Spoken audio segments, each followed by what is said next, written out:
Hello students, myself Kamlesh Kumar Gupta, Saraswati Vidya Mandir, Bharat Sena Betia.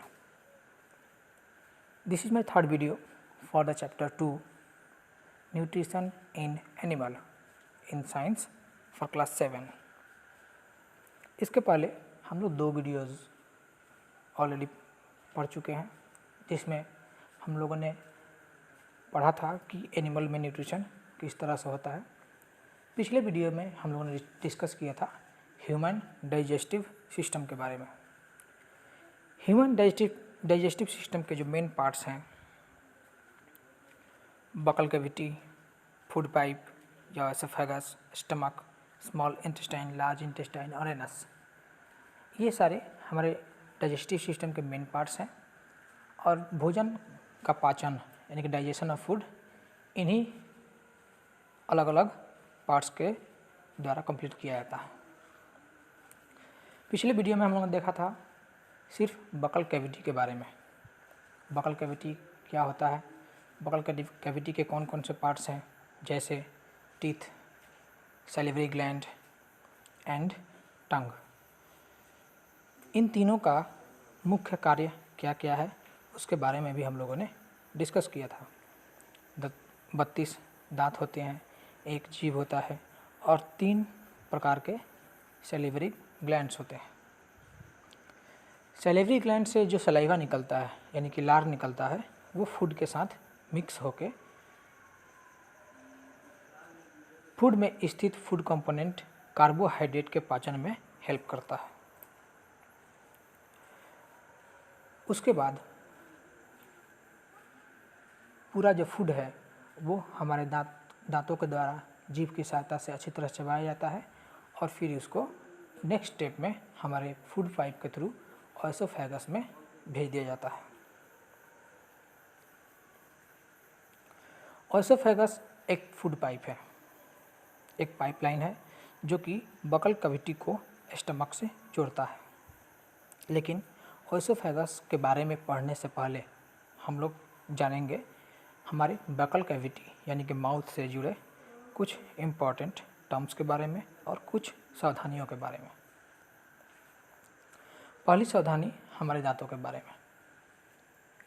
हमारे buccal cavity में 32 दांत होते हैं, जिसमें से प्रीमोलर और मोलर टीथ को मिलाकर टोटल 20 दांत है। प्रीमोलर और मोलर टीथ भोजन को चबाने में सहायता करते हैं। हम जब भोजन करते हैं तो भोजन को अच्छी तरीक़ा से चबाने की ज़रूरत होती है, क्योंकि जब तक भोजन को हम लोग अच्छी तरीक़ा से नहीं चबाएंगे वो बहुत छोटे छोटे पार्टिकल में कन्वर्ट नहीं हो पाएगा और आवश्यकता अनुसार जो सलाइवा यानी कि लार उसमें मिक्स होना चाहिए वो नहीं हो पाएगा।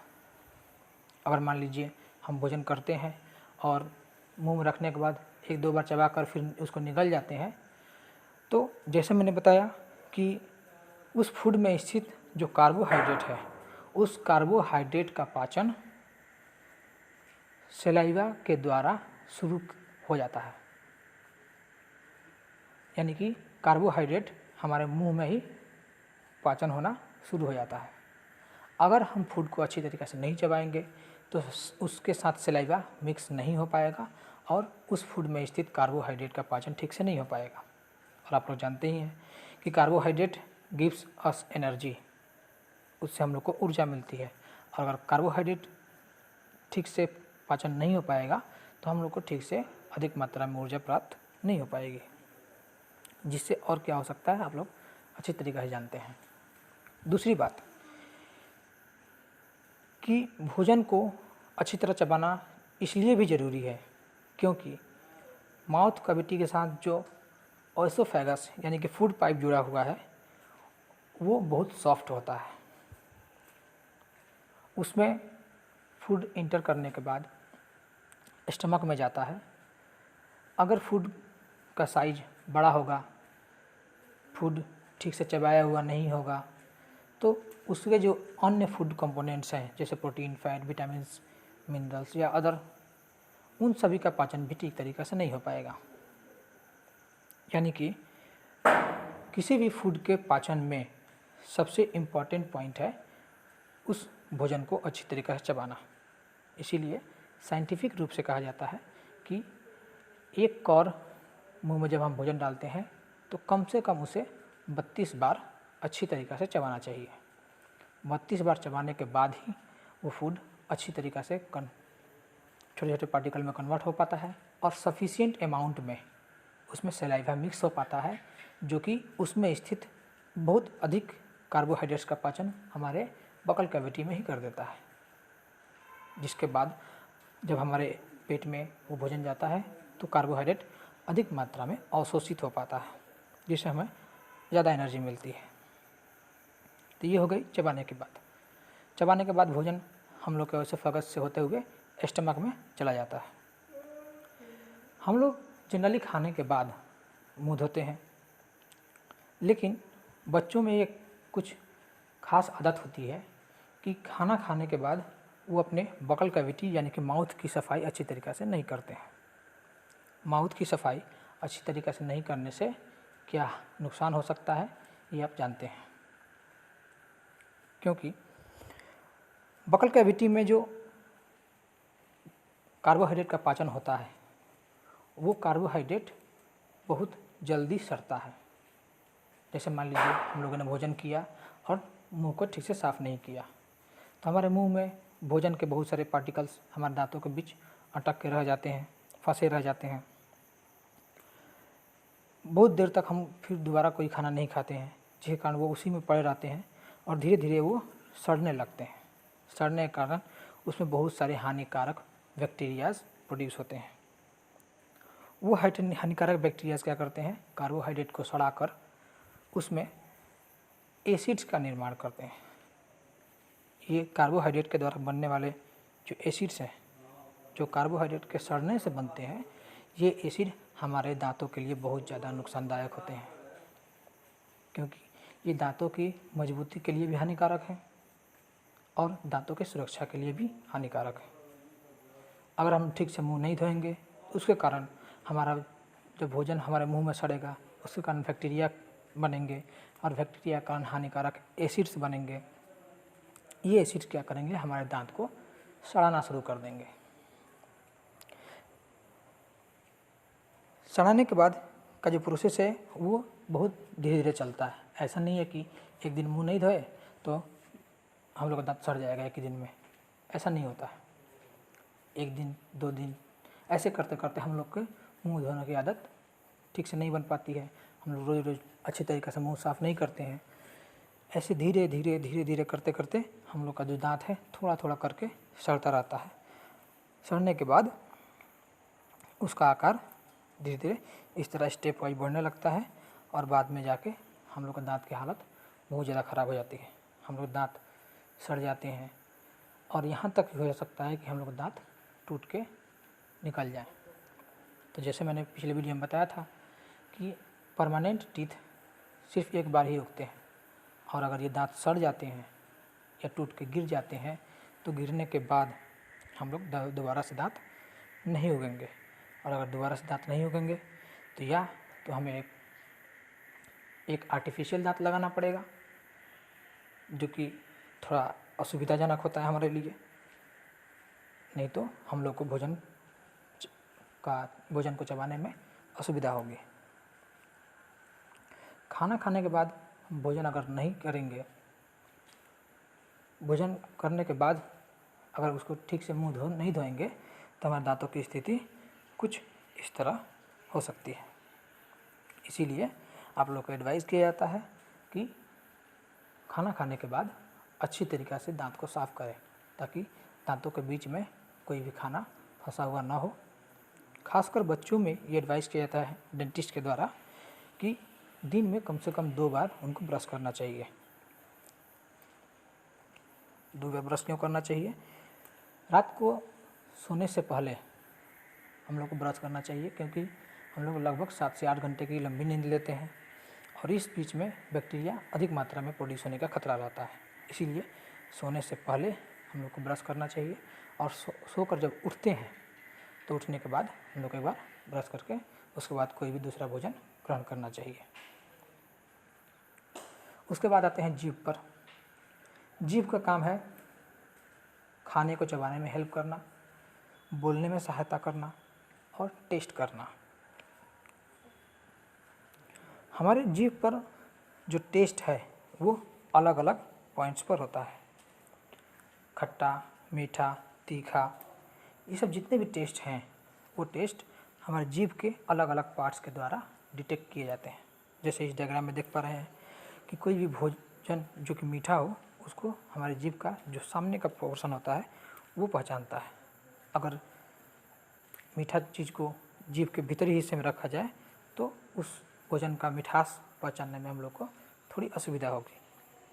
उसी तरह मीठा के बगल में थोड़ा सॉल्टी चीज़ को पहचानने के लिए जो पिगमेंट्स होते हैं, उसके बाद होते हैं सावर को पहचानने के लिए, और ऊपर में पीछे लास्ट में जीभ के भीतरी हिस्से में कड़वे चीज़ यानी कि बीटर फूड को पहचानने की सुविधा होती है। यानी कि हम लोग का जीभ के अलग अलग पार्ट्स अलग अलग तरह के भोजन का स्वाद पहचानने में हेल्प करते हैं।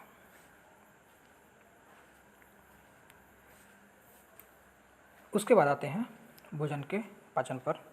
बकल कैविटी के बाद भोजन जो है वो हमारे फूड पाइप के थ्रू होते हुए चला जाता है स्टमक में।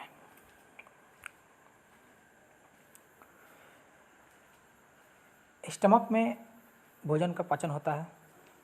हमारा फूड पाइप जो है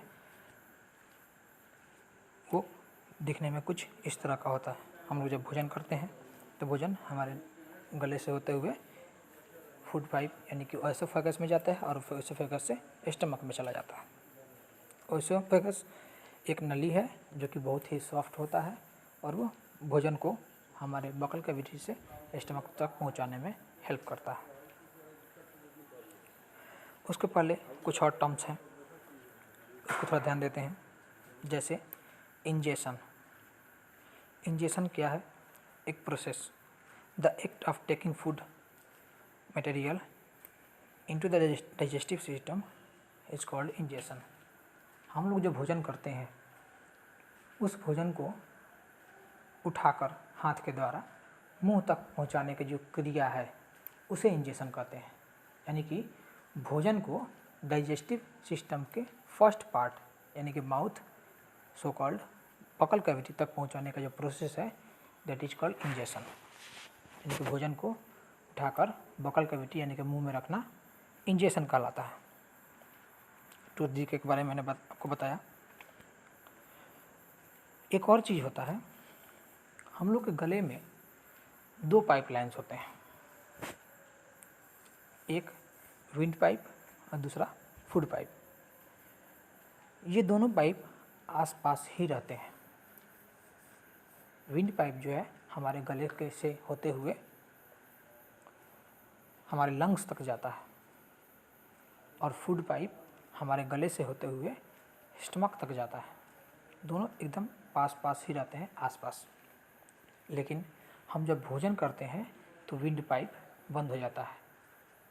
आपको अगर टेस्ट करना हो तो खाते समय ध्यान दीजिएगा, जब आप भोजन को चबा रहे होते हैं अच्छी तरीक़े से या खा रहे होते हैं उस समय आप सांस नहीं लेते हैं। भोजन को निगलने के बाद या निगलने से पहले आप सांस लेते हैं। जैसे ही हम लोग भोजन को निगलना शुरू करते हैं हम लोग का जो विंड पाइप है वो बंद हो जाता है और बंद होने के कारण विंड पाइप में भोजन के मटेरियल्स नहीं जा सकते, वो चले जाते हैं फूड पाइप और फूड पाइप से होते हुए स्टमक में। फिर जब हम चबाना बंद कर देते हैं तो फिर सांस लेते हैं, उस समय हम लोग का फूड पाइप बंद हो जाता है और विंड पाइप खुल जाता है और विंड पाइप से होते हुए एयर हमारे लंग्स तक जाता है। इस पूरे प्रक्रिया को आप लोग टेस्ट करके देख सकते हैं। जब हम लोग भोजन चबाते हैं या निगल रहे होते हैं उस समय हम लोग सांस रोक देते हैं। ठीक है, एक बार प्रयास कीजिएगा। मान लीजिए अगर ऐसा नहीं हुआ कि हम लोग भोजन चबा रहे हों, चबाने के साथ साथ ही हमारे विंड पाइप में अगर भोजन के कुछ पार्टिकल्स चले जाएं तब क्या होगा? तब शुरू होता है हिकअप्स, हिंदी में बोलते हैं उसको हिचकी। मान लीजिए हम जब भोजन कर रहे हैं, भोजन करते समय बहुत से लोगों को बात करने की आदत होती है, हंसते हंसते बात करते हुए खाते हैं, या अचानक बहुत हड़बड़ी में खाना खाते हैं। तो इन दैट कंडीशन क्या होता है कि भोजन अचानक से भोजन के कुछ पार्टिकल्स हमारे विंड पाइप में चले जाते हैं। विंड पाइप से होते हुए हमारे लंग्स में जाने का खतरा रहता है। अगर कोई भी एक छोटा सा फूड पार्टिकल हमारे विंड पाइप में होते हुए लंग्स में अगर चला जाए तब हमें हिचकी शुरू हो जाती है, और ये तब तक चलती रहती है जब तक कि वो भोजन का टुकड़ा उस विंड पाइप से बाहर नहीं निकल जाता। इसीलिए हमें जब खाते हैं तो उस समय बात नहीं करना चाहिए, हंसना नहीं चाहिए, या बहुत तेज़ी में हम लोग को भोजन नहीं करना चाहिए, नहीं तो इस तरह का खतरा हो सकता है। तो ये हिचकी आने का मेन कारण है। हिचकी आने के और भी बहुत सारे कारण होते हैं जिसके बारे में फिर कभी डिस्कस करेंगे। तो ये कुछ मुख्य सावधानियाँ थी जो कि भोजन करते समय हमें रखना ज़रूरी है। भोजन करने से पहले हम लोग हाथ ठीक से साफ़ करें, मुंह ठीक से साफ़ करें, फिर भोजन करने के बाद अपना हाथ और मुंह ठीक से साफ़ करें। यानी कि भोजन करने से पहले और भोजन करने के बाद ये दोनों काम करना अति आवश्यक है, नहीं तो हमें बहुत सारी परेशानियाँ हो सकती हैं। उसके बाद आता है फूड पाइप, यानी कि एसोफेगस। इसके बारे में हम लोग ऑलरेडी बता चुके हैं। ये एक तरह का नली है, पाइप है, जो कि हमारे बकल कैविटी यानी माउथ को स्टमक से जोड़ने का काम करता है, कुछ इस तरह से। उसके बाद फूड जो है स्टमक में जाता है। स्टमक में भोजन का पाचन का सबसे मुख्य क्रिया होती है, यानी कि हम लोग जो भोजन करते हैं उसको पचाने में हमारे स्टमक का मुख्य भूमिका होती है। उसके बारे में हम लोग नेक्स्ट वीडियो में डिस्कस करेंगे। इस वीडियो में इतना ही। अगर कोई आपको क्वेश्चन हो या कुछ समझ में नहीं आया हो तो मुझे मेरे व्हाट्सएप नंबर पर व्हाट्सएप करके आप पूछ सकते हैं या कॉल करके पूछ सकते हैं। आज के लिए इतना ही। धन्यवाद।